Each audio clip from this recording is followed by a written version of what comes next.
So this next video, we're going to reference a book that we read right after we reconciled, right after we got back together.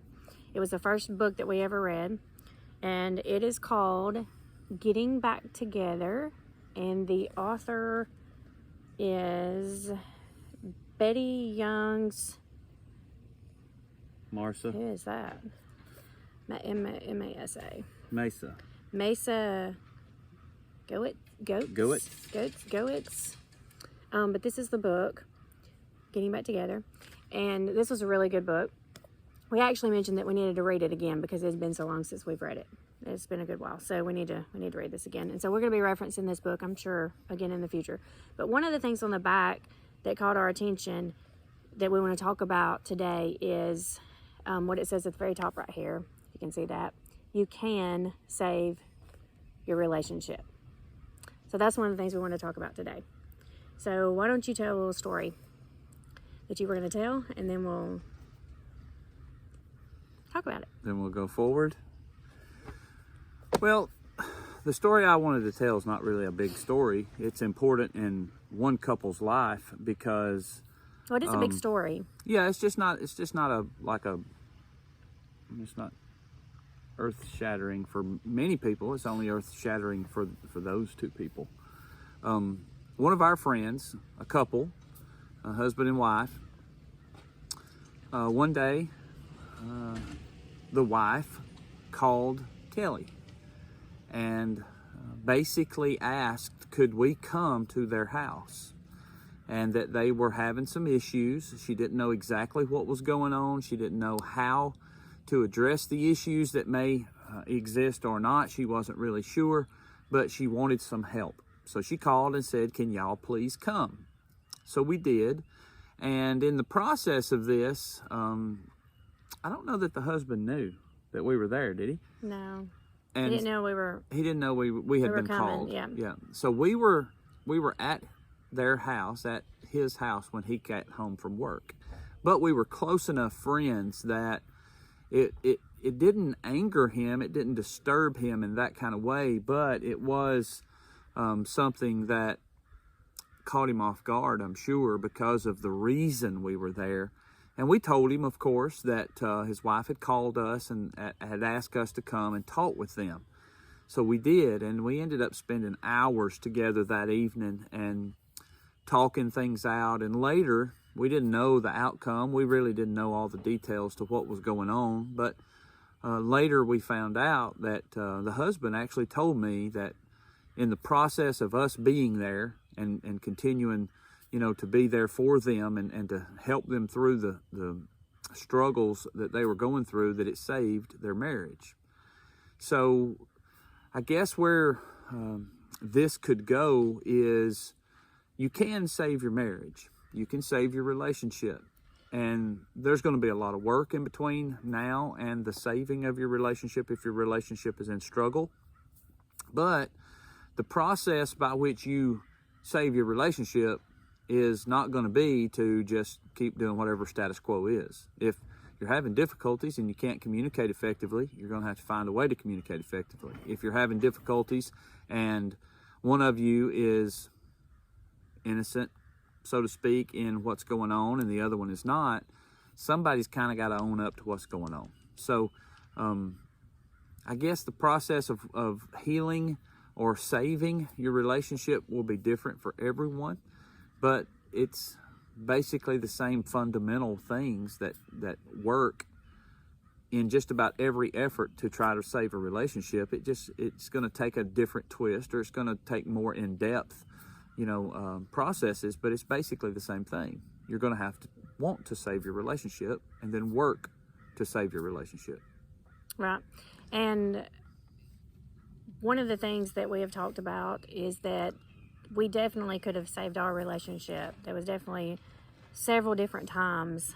Well, anytime. That's the thing we want everyone to know, is that we truly believe at any time, no matter how far gone you think the marriage is, you think the relationship is, no matter how many problems you have, no matter how few problems you have, you can always save your marriage, save your relationship. It's never too late. You can always save it. But you need to, we've learned that it's better to not let things get so far and so serious that, it does seem like that it's gone and it's without hope and there's nothing that you can do about it, because there's always something that you can do about it. And also, you have to, excuse me, did you get stung? No, I didn't get stung, but I grabbed a handful of something. Ugh. What do you mean, ugh? That's all I get, is a little ugh. God, it's on you. You're not going to see if I got a big old writing spider on me. I'm just glad you didn't. Oh, I hope that wasn't. What is that? Looks like a flying ant. It was gray with orange legs. And clear wings. That was weird. Okay, so where was that? You're close to the end. You also you also have to realize that, or we have talked before. Okay, I gotta get my train of thought right. A boat just launched at the boat launch. So. Yes, and the bug and all that. So we have realized, we've talked about how can you reach couples that are in this situation, because when you're in the situation, when things are bothering you and the tension is high, it's hard to reach somebody. Just like if you're dealing with somebody that's an alcoholic, or somebody a drug addict or anything, when the tension's high, when you're in it, it's hard to get people to listen to you, because they're in the situation and it's hard to pull them out. Now once you're out of it and you can turn around and you can look at it, it's like, oh wow, why didn't I see that a long time ago? So we are trying to, and we're still trying to work on that and figure out, how do you reach people when they're in that situation, when they're where we were. Yes. And we have said, what could somebody have come to us and said that would have just would been a light bulb moment? What could have been done? What could have been said? We've mentioned ideas of telling couples and we think this is a great idea. Stop everything you're doing. If you can take off work, if your work's to where you can just take. If you knew that this was going to do to your future, what it will do to your future and to your kids, your whole family, everyone. A week off work, 2 weeks off work, it's going to be the least of your worries. Imagine what it's going to cost you to pursue the division of your marriage. Imagine what it's going to cost you. We're talking about costs. And then we say, well, I can't afford to take off work. Well, I can't afford a day or two off work. Well, in the scope of life, in the comparison of what you're going to be going through in the upcoming months, for a decision that you're almost prepared to make now. Maybe you don't know how you're going to do it. Maybe you don't know when you're going to do it. But if you're contemplating dissolving your relationship, you're automatically, by the time you get to this point, you've already counted some cost. You've already figured, what is it going to cost me? How am I going to survive? What is going to be the outcome? You've already started considering that if you've gotten to the point to where you're actually considering dissolving your relationship. So what we're asking you to do is think just a little bit more conservative, a little bit closer to home, of what is it going to cost you to miss a day or two of work, and stop what you're doing and spend some time seriously dealing with this. Get a babysitter, just take the two of you and get in the car and go somewhere. Just the two of you, just go somewhere. Go to some remote place and just that you need to agree on. Don't just tell your wife to get in the car and you just storm off, driving down the road and she doesn't know where she's going. That's not the way to resolve a relationship. No, but turn the phones off, turn all technology off, computers, everything, and just spend time, just you and your spouse and your problems. And the first couple of days, say it's a 14-day trip, say it's a 7-day trip, first couple of days are not going to be fun. You're probably going to fight a lot. But if you're in a remote place to where you can't go and I think one of the rules needs to be that you just can't get up, and I understand taking a break from if you get mad or angry, and taking a break and taking 10 seconds, taking a few minutes to calm down and come back into the conversation. But it needs to be somewhere to where you can't just get up and leave, get mad and just run off. I think that's one of the best. Stay in the conversation. I think that's one of the best things about getting away, especially in a moment like that, is you can't just fly off the handle and go get in the car and go driving because you're in the same car. Right. You can't just go and stomp off to the ball field or to the hunting club or to the fishing hole or whatever because you're in the same hotel or cabin or, lodge or whatever it is that you've chosen to do. They say that if you ever get the hankering for a new car and you just really think, hey, I just want to go buy a new car, that if you'll go detail and wash your own car, vacuum it out, clean it out, even dust all the little vents and cracks and everything and get it back, and then go, like it used to be like 75 cents. It's probably, $3.50 now, $3.50 now. Get you a little air freshener spray in there and drive your car down the road after you've washed it and detailed it and cleaned it and all that stuff. They say that wanting to buy a new car goes away. So I don't know what it is about the psyche of taking pride in what you have and actually spending time maintaining and upkeeping and doing the things that you should have been doing all along. But when you finally make the decision that I'm going to do it, it's like you come back around to, yeah, I do have an okay car, or I do have an okay. Well, that's a very poor manly comparison. No, that's a great analogy. That's a great analogy to a marriage because, it's so easy. It's just amazing. We've sat and talked. It's amazing how everybody is so in love, and during the dating stage, and up until you get married, and then you get married, and you have the honeymoon, and everything's so wonderful and great, and then you hit the real world, and you hit reality, and all of the sudden, you look at each other, and sometimes people, look at one person may look at the other one, and just all of a sudden, it's like from that moment on, it's like when you say I do, instead of saying I do, instead of being out here and saying I do and coming closer, it's like when you say I do, you start doing this.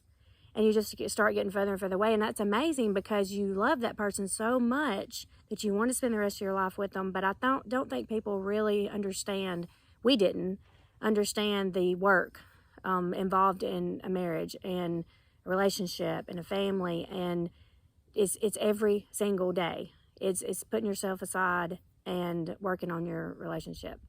But we had talked about, that one thing would have helped us is just to get away, just the two of us, and not had any distractions. And even if we had to fight it out we're not meaning physically, anything abusive. We're talking about emotionally exchange words. Yes, healthy communication. Shouldn't have said that. But healthy communication.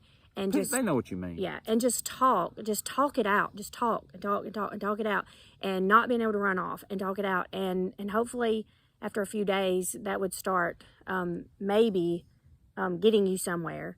And there's been some other things that we have talked about, like some solutions. But if you have any solutions, or you think about like if you've known of somebody that was in a situation, comment, let us know. If somebody was in a situation and maybe you said something to them that pulled them out of that situation and made them think, let us know. Because the problem is reaching somebody that is in a situation like that and their marriage is so far gone that when you're in your it, marriage all you is can think only of, as far gone as you have allowed it to be. Right. But you have to pull yourself out and be able to look at the situation. And then the other thing, I remember now. Something came. Yes. Okay. The other thing was the 10-year rule. So I think that needs to be like a rule. Always think about when you're thinking about separating or divorcing, if you're the husband, where will my wife and my kids be in 10 years? If you're the wife, where will my husband be and my kids be in 10 years? 10 years down the road.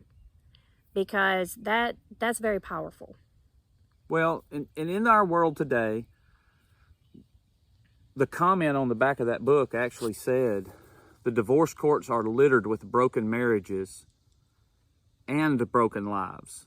Yet most people would save their marriages if they only knew how.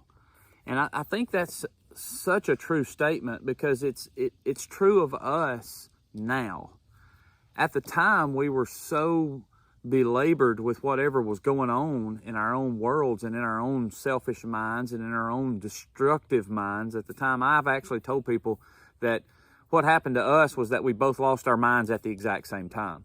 Mm-hmm. If it would have happened to me first, or it would have only happened to me, Kelly would have been there for me to bail me out of my funk. If it would have happened to her and happened not to me, then I would have been there for her. But when we both kind of fell off into that mind trap, it really hurt us, because we weren't thinking right. We weren't thinking like a husband ought to sympathetically or empathetically think toward his spouse. It was just so very different. But if people knew what was going to happen after they signed their name to that dotted line, and we're not talking about for a mortgage, and we're not talking about for all those other things, but it's just as legal, it's just as dramatic, it's just as costly, a divorce. And when you sign your name on that line, you give up the say, you give up the right to have an input, you give up all kinds of privileges that are yours now that you will lose when you sign that line, like who's going to be in the lives of your children. You give up, where are my children going to live? What are my children going to have to endure from the other decisions that will be made that are going to affect them? So there's a whole lot that people don't think about, because they're so caught up in the moment of gratifying self or avenging self, or I've got to, I just can't allow this thing to happen. Well, in reality, when you sign the line, you lose way more than you gain. You lose all those privileges and those sacred rights that belong to husband and wife and mother and father of your children. You're a union, and when you sign that line and you allow a court to divide your home, that court has a whole lot of say in that. And something else that's kind of interesting that we didn't know at the time, that's kind of come to light here in the most recent years with all of the stuff that's happened around, I guess, with our government. When you get married, did you know that there's somebody else involved in your relationship when you get married besides God? You have to have a license to get married nowadays. And did you know that license is sanctioned by the state you live in? Because when you go to court, who's the court that's going to divide your marriage? It's associated with the state. So you may not know this, and you maybe you do. When you seek a divorce, there's a lot of legal stuff that goes into that thing to separate that union. But part of that is a judge or a counsel or a advocate or whatever gets to have a say in your life that they didn't have before, as long as you were getting along and enjoying the union of a marriage. I don't know if I should have put all that in there or not. Can you edit that out? It's fine. You're also marrying the state. It's fine. That's what I'm trying to tell you. It's fine. We're not editing. We don't edit out. Okay. Well, you're Yes. You're inviting that third party in when you divorce. That third party doesn't want to have anything to do with it as long as it's good. You are. And one thing is, all the things that you think, it's going to cost you a lot more than you think to get a divorce. And, if it financially and emotionally and in every area, and it's not worth it. It's not worth it, is it? No. It's just not worth it. It's not worth it. What's not worth it? Your marriage or your divorce? Your divorce is not worth it. Okay. And if we would have known where we would be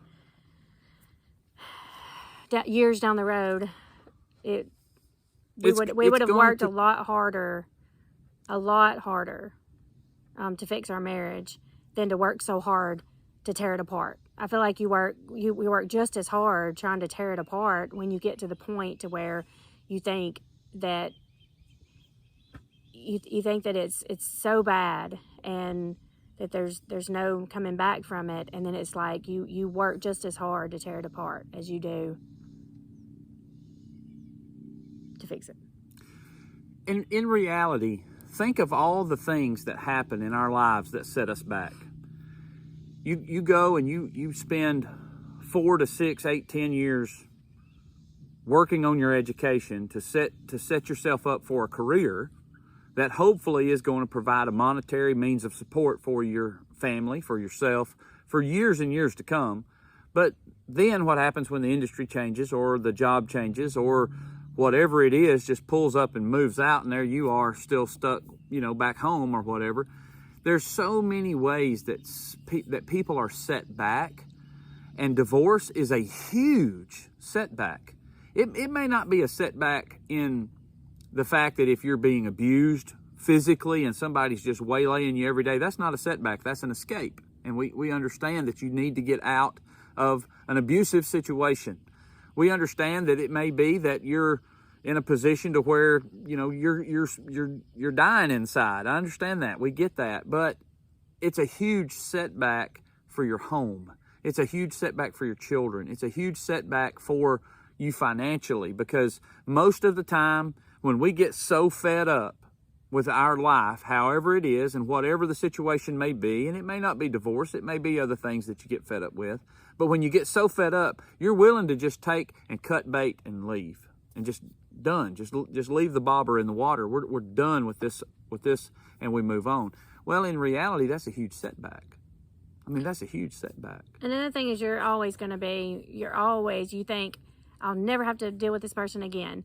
Well, if you have kids with that person, you're going to have to deal with that person. You're going to see them at weddings. You're going to see them at the births of your grandchildren. You're going to see them. If you're the right type of people, and you co-parent like you should want to co-parent your kids. So that's a whole nother thing. You've got to co-parent with somebody else. And it's a lot. It's not like you can just cut ties and you're done with them. You're tired of seeing their face and you're just done with them. You just want to, them to just fall off the, I was going to say the side of the earth. Which side? Do you remember those cliches? Do you remember those sayings? Which side, though? Which side of the earth did you want them to fall off of? I don't know, but I was trying to think of a really good face of the earth is what you were looking for. I was I was trying to think of a really good saying, and then it just anyway. But that's not going to happen. That's not realistic. You're going to see that person, and if you don't see that person, your kids are going to suffer for it, and you're not doing the right thing. And you don't have the right. You're going to see that person. They're going to be in your life. You're going to be in their life, and you're not just going to be able to get rid of them anyway. Barring some criminal act, barring something that's illegal that, again, a court's going to be prosecuting, barring something heinous happening to your other person, to your spouse, to your other half, you don't have the right. As a matter of fact, in our state, you can't leave the state without the court's permission, because they then have an integral role in what happens in the lives of your children. Mm-hmm. And look, we've had enough governmental assistance in our lives lately to also find out that when you go through legal proceedings like this, that the state can tell you what you're going to do and what you're not going to do. I mean, in reality, when you sign that document, you're signing your rights away for your own freedom of choice and your own freedom of life, and you're signing basically a permission slip for the state to then jump in and start controlling more of your life, as though they don't control enough already. Right.